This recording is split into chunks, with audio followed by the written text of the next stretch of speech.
Let's cross to our correspondent Nina-Maria Potts, who's on the ground in Washington. Nina-Maria, how long are we going to have to wait for these close races? Days and weeks. I don't think we're getting a winner tonight. It is incredibly close. Key developments in the past hour. Virginia, which had been swinging back and forth, now seems to be going to Biden. Virginia has 13 electoral votes, and so that's relatively significant. Other key developments, President Trump has accused Fox News of jumping the gun on Arizona, which is also a key state, and Biden appears to be leading in Arizona by 53%. Just minutes ago, we had the next round of polls closing. President Trump pulling ahead in the popular vote, but still behind on the electoral college count, with Biden coming in at 205 and President Trump at 114. It's still very early in the evening, and it's a very tense atmosphere here in Washington, D.C., with President Trump holed up in the White House and Joe Biden at his home base in Wilmington in Delaware. And I think it all comes down to Pennsylvania. Pennsylvania is going to be critical. These mail-in ballots, the absentee ballots that will be counted and not before Friday. I think it's going to be a razor-thin result. Given that possibility, Nina-Maria, we have seen in the lead up to Election Day what seems like a lot of legal action about the eligibility of voters and whether certain ballots should be counted. Are we anticipating that there is going to be, well, bring in the lawyers from tomorrow? Well, President Trump was increasingly explicit about that warning and increasingly unambiguous, saying that as soon as Election Day was over, he would be coming in with his lawyers. Both sides, it's worth saying, have been lawyering up, so it's not just the Trump camp in anticipation that he would contest the result. And it's been a narrative that he has been expanding on throughout his campaign.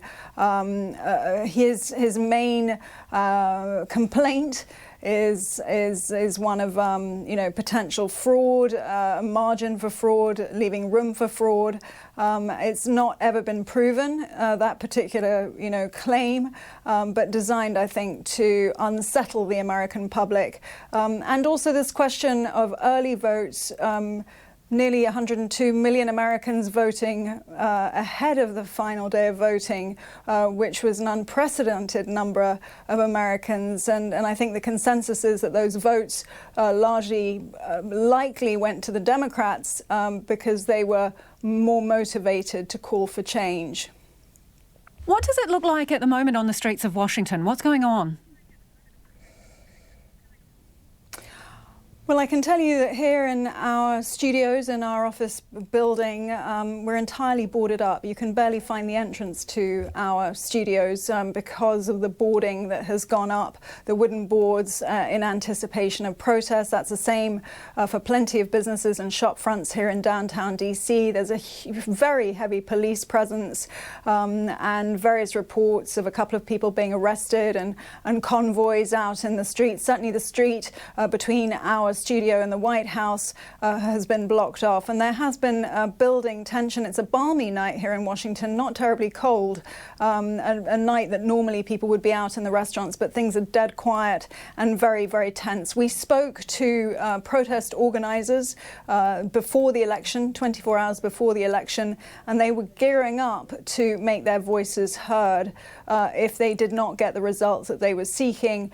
They spoke very clearly about racial inequality in this country. They spoke about feeling fear and anger and a sense of optimism.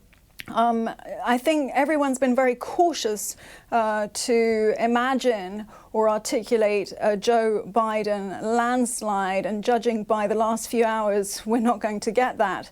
And that speaks, I think, to a real sense of tension, but also even if Joe Biden were to win a landslide, I think we would be looking at a very different America from, say, 2008, when there was that sense of euphoria when President Obama swept to power. I think Democrats are realizing that they can't just wish President Trump and his supporters away. Regardless of the outcome, at least 40%, if not more, because the popular vote is looking very much pointing to Trump's direction, in Trump's direction. Those supporters of Trump are not going to disappear. You know, Trump is often talked about as being, unpredictable, mad, crazy. But actually what we're really talking about are the people that are supporting him and believe that he has done a good job for the economy. And that's at least 40% of Americans behind him, and if not more, judging by tonight's results. And they're not just going to disappear. No tweets from the incumbent as yet this evening? Well, President Trump is definitely making his voice heard, but I think he's very much on edge and preparing to contest every single result. And I mentioned earlier that he's already called Fox out for calling Arizona too early.